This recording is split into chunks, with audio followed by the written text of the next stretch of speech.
Welcome 10th class के बच्चों, ठीक है, सारे बच्चों। चलो क्या है आज के जो क्वेश्चन है वो आपका दिमाग खोल देंगे, सच में मजाक नहीं कर रहा मैं। देखो क्या है, एक quadratic polynomial whose zeros are -3 and 4 है ना। ऐसा क्वाड्रेटिक पॉलिनोमियल फाइंड आउट करना है जिसके जीरोज हैं -3 और 4। दैट मीन्स जीरोज बोला ना, जीरोज दैट मीन्स एक अल्फा है, दूसरा मतलब एक अल्फा है तो दूसरा क्या है, बीटा है ना। समझ में आया? तो अब बोलोगे सर ये क्वेश्चन तो आपने पिछली क्लास में बताया था, इसमें नया क्या है? देखो नया क्या है, तभी तो बोल रहा हूँ दिमाग खोल देंगे, ठीक है। तो जैसे आप जानते हो, अगर उस तरीके से आप इसको करने से मैं डायरेक्ट पॉलिनोमियल लिख दूँ, किसी को कोई प्रॉब्लम तो नहीं होगी ना, मैं डायरेक्ट लिख दे रहा हूँ, ठीक है। x² minus alpha plus beta x plus alpha into beta, इस तरीके से लिखते थे। x² माइनस अल्फा क्या रहा, -3 रहा, बीटा क्या रहा, 4 रहा, और ये रहा ब्रैकेट और ये रहा x, ठीक है। ओके, अल्फा क्या है -3, तो ये रहा -3, और बीटा क्या है 4, तो ये रहा 4। चलो लिखो x² माइनस +4 -3 1 आएगा, मतलब 1 आएगा इस तरीके से 1, और यहाँ पे ये x था तो x हो गया। और 1 लिखो ना लिखो उससे खैर कोई ज़्यादा फर्क पड़ता नहीं है, ठीक है। अब इधर देखो 4 × 3 हो जाएगा 12 है ना, और प्लस इंटू माइनस हो जाएगा माइनस। तो ये हुआ ये पॉलिनोमियल, जो क्वाड्रेटिक पॉलिनोमियल चाहिए था वो हो गया ये। अब देखो 4 ऑप्शन दिए हुए थे इसमें, ये और ये। अब इसमें से एक भी ऑप्शन मैच नहीं कर रहा आपका, कर रहा है क्या? ज़रा देखना, नहीं कर रहा, ये नहीं कर रहा, ये नहीं कर रहा, ये नहीं कर रहा, ये नहीं कर रहा। मतलब अभी के लिए अगर जो आप देखोगे तो आपके तो एक भी ऑप्शन मैच नहीं कर रहे, तो अब तो आप सीधे सीधे यही बोल दोगे ना क्वेश्चन ही गलत था, या तो फिर ये बोल दोगे ऑप्शन ही गलत है, यही बोलोगे, मुझे पता है, ठीक है। बट ऐसा नहीं है, ये सही है, ठीक है। अब कैसे सही है उसके लिए आप आगे की कहानी सुनते रहो। अब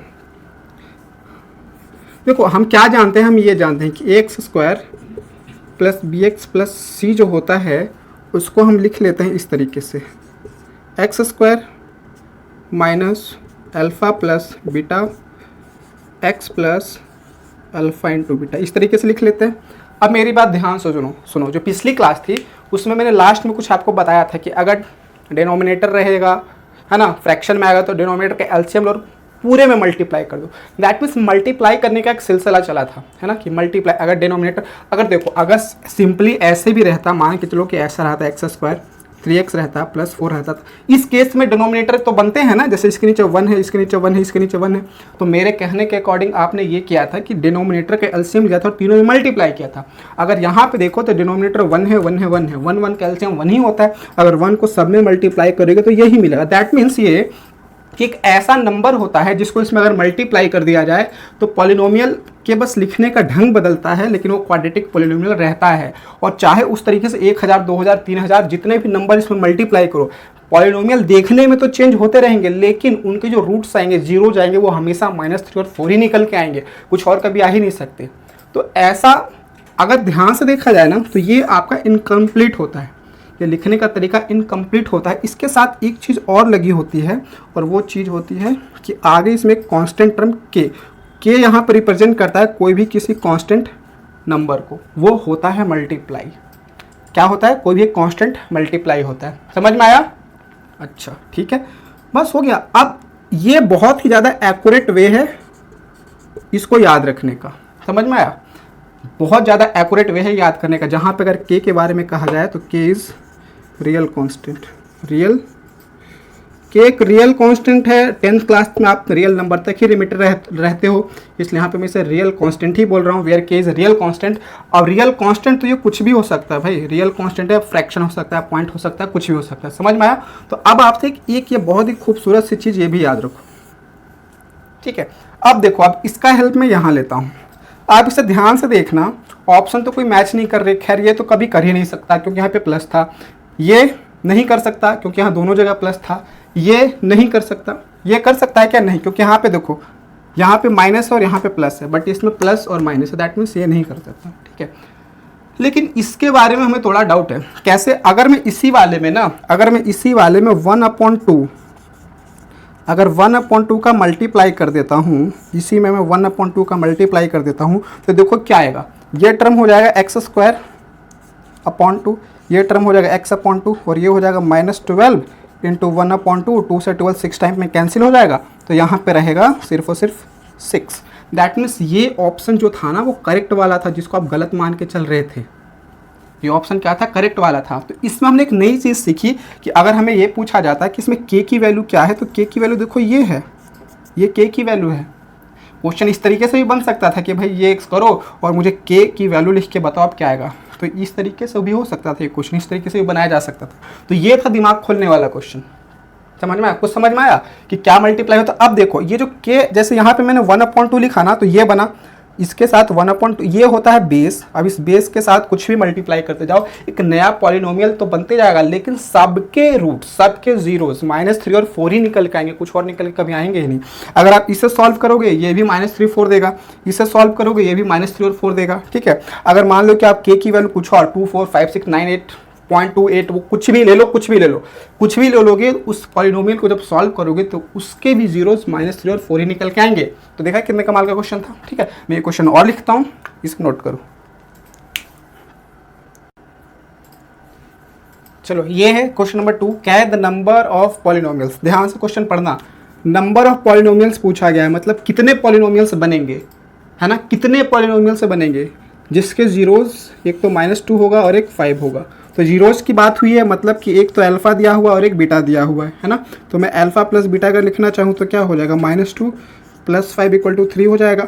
और अगर अल्फा इंटू बीटा लिखना चाहूँ तो क्या हो जाएगा, -2 × 5 करेंगे -10 हो जाएगा। ये अल्फा बीटा और alpha plus beta, alpha into beta हो जाएगा। अब जो हम क्वाड्रेटिक पॉलिनोमियल लिखना जानते हैं वो इस तरीके से जानते हैं, कैसे? x² minus alpha plus beta x plus alpha into beta. तो अगर मैं इसमें पुट करूंगा ये होगा x² minus alpha plus beta कितना है बताओ बताओ, 3 आया है, ये हो जाएगा 3x, और अल्फा इंटू बीटा क्या है -10। तो यहाँ पे प्लस माइनस करके -10 ही रहेगा। अब ध्यान से सुनो, हमें नंबर ऑफ पॉलिनोमियल्स मतलब कितने पॉलिनोमियल्स बनेंगे, तो आप इसे देख के बोलोगे कि सिर्फ एक ही पॉलिनोमियल्स बन रहा है, लेकिन मैंने अभी अभी जस्ट बताया कि यह लिखना प्रॉपर करेक्ट नहीं होता। आप इसके आगे k लिख दो, अगर आप k नहीं लिख रहे हो तो इसका मतलब ये कि आप k की वैल्यू 1 लेके चल रहे हो, और k लिख रहे हो तो इसका मतलब ये कि k की वैल्यू 1 तो हो ही सकती है, 1 के अलावा और कोई भी रियल कांस्टेंट हो सकता है। तो अब ध्यान से सुनो, अब k की जितनी वैल्यू चेंज करोगे, k की जितनी वैल्यू चेंज करोगे उतने बार इसमें मल्टीप्लिकेशन होगा, और जितने बार मल्टीप्लिकेशन होगा उतने नए क्वाड्रेटिक पॉलिनोमियल बनेंगे। लेकिन जितने भी क्वाड्रेटिक पॉलिनोमियल बनेंगे सभी के जीरोस -2 और 5 निकल के ही आएगा, कुछ और निकल के कभी नहीं आएगा। समझ में आया? तो आपने क्या देखा, कितने पॉलिनोमियल्स बन सकते हैं, बहुत सारे पॉलिनोमियल्स बन सकते हैं, मतलब इनफाइनाइट पॉलिनोमियल्स बन सकते हैं। अब जरा ऑप्शन देखते हैं, एक ही बन रहा है क्या? नहीं, बिल्कुल नहीं। 2 नहीं, बिल्कुल नहीं। 3 नहीं, बिल्कुल नहीं। मोर देन 3, हाँ 3 से ज़्यादा हो। कितने ज़्यादा हम नहीं कह सकते, कितने ज़्यादा हम नहीं कह सकते। k की वैल्यू 0 मत ले लेना, 0 ले लोगे तो पॉलिनोमियल बनेगा नहीं, सब खत्म हो जाएगा, गायब हो जाएगा, सब दिखेगा क्या, कुछ नहीं, है ना। हो गया, समझ में आया ये। अब चलो इस क्वेश्चन पे आते हैं। If zeros of the quadratic polynomial x² plus, इसको मिटा देता हूँ, if zeros of the quadratic polynomial x² plus a plus x plus b are 2 and -3, then ये क्वाड्रेटिक पॉलिनोमियल है आपका। क्या है क्वाड्रेटिक पॉलिनोमियल? ये है x² plus a plus x, a plus 1 × x और a प्लस b, ये तो रहा क्वाड्रेटिक पॉलिनोमियल, है ना। और अल्फा बीटा की वैल्यू क्या दी हुई है? अल्फा बीटा है हमारा 2 एंड बीटा है -3, इस तरीके से दिया हुआ है। अल्फा 2 और बीटा क्या है? -3 है। अच्छा अब ध्यान से सुनो, हमें इस इक्वेशन में यूज़ हुआ जो a है इसकी वैल्यू बतानी है, इसमें जो यूज हुआ इसकी वैल्यू भी बतानी है। अब अगर आप a लिखना चाहो ना, अगर जो हमने ABC कोफिशिएंट लिखना सीखा था, अच्छा हमें इसको कर लेते हैं इस वाले से। देखो अल्फा प्लस बीटा, यहाँ पे ज़्यादा समझ में आएगा, इसको -b/a लिखते थे। b क्या होता था? b होता था कोफिशिएंट ऑफ, b क्या होता था? b होता था कोफिशिएंट ऑफ किसका, बोलो, कोफिशिएंट ऑफ, अरे x का कोफिशिएंट होता था ना b, तो ये रहेगा माइनस का साइन, और कोफिशिएंट ऑफ b क्या है? a प्लस x है, इस तरीके से लिख देंगे। नीचे आओ, a क्या होता था? कोफिशिएंट ऑफ x², तो कोफिशिएंट ऑफ x² का कोफिशिएंट क्या है? 1 है, तो यहाँ पे 1 लिख देंगे। मतलब ये कि जो अल्फा प्लस बीटा आपका आ रहा है वो आ रहा है -a + 1 और अपॉन में 1, यही आ रहा है, यही आ रहा है ना। हाँ यही आ रहा है। अब आगे देखो, अल्फ़ा की वैल्यू क्या है 2 और बीटा की वैल्यू क्या है -3, तो यहाँ पुट कर सकते हैं ना। तो अल्फ़ा के जगह पे 2 पुट कर दिया हमने और बीटा के जगह पे पुट कर दिया -3, ऐसे कर लिया। अब यहाँ पे देखो माइनस मल्टीप्लाई कर लो, माइनस ये हो जाएगा -1 हो जाएगा, नीचे 1 लिखो ना लिखो उससे कोई ज़्यादा फर्क पड़ता नहीं है अपने को, ठीक है। अब ये हो जाएगा 2 + -3 इक्वल टू -1, इस तरीके से हो गया। अगर मैं इस इधर करूँगा तो ये -1 हो जाएगा, है ना, 2 - 3 -1 और ये होगा -1 अब ये तो सिंपल कैलकुलेशन है, कुछ नहीं है इसमें। अभी इस ए को जब मैं इधर लेके आऊँगा तो ए जब इधर आएगा तो ए इधर आके बनेगा प्लस का ए, और जब ये 1 इधर जब होगा तो ये बनेगा प्लस का 1, और ये -1 यहाँ पहले से ही था। तो यहाँ से ए की वैल्यू कितनी निकल के आई, 0 निकल के आई है। अब ये ए कौन सा है जो इस क्वेश्चन में यहाँ पे यूज हो रहा है, यहाँ वाला ए है, ठीक है। ए की वैल्यू निकल गई। अब बी की वैल्यू कैसे निकालेंगे, तो बी की वैल्यू में देखो मैं यहाँ निकाल देता हूँ। अल्फा इंटू बीटा को उठाओ, अब अल्फा इंटू बीटा को उठाओ। अल्फा इंटू बीटा होता क्या था, C/A होता था। कायदे से देखा जाए तो C/, का कॉफिशिएंट, ये C क्या रिप्रेजेंट कर रहा है, कांस्टेंट टर्म, और A क्या रिप्रेजेंट कर रहा है, कॉफिशिएंट ऑफ x²। तो कांस्टेंट टर्म क्वेश्चन में क्या दिया हुआ है, B है ना यहाँ पे, तो कांस्टेंट टर्म यहाँ पे दिया हुआ है B, और A की वैल्यू क्या है, मतलब कॉफिशिएंट ऑफ x² क्या है, 1 है, तो ये है 1।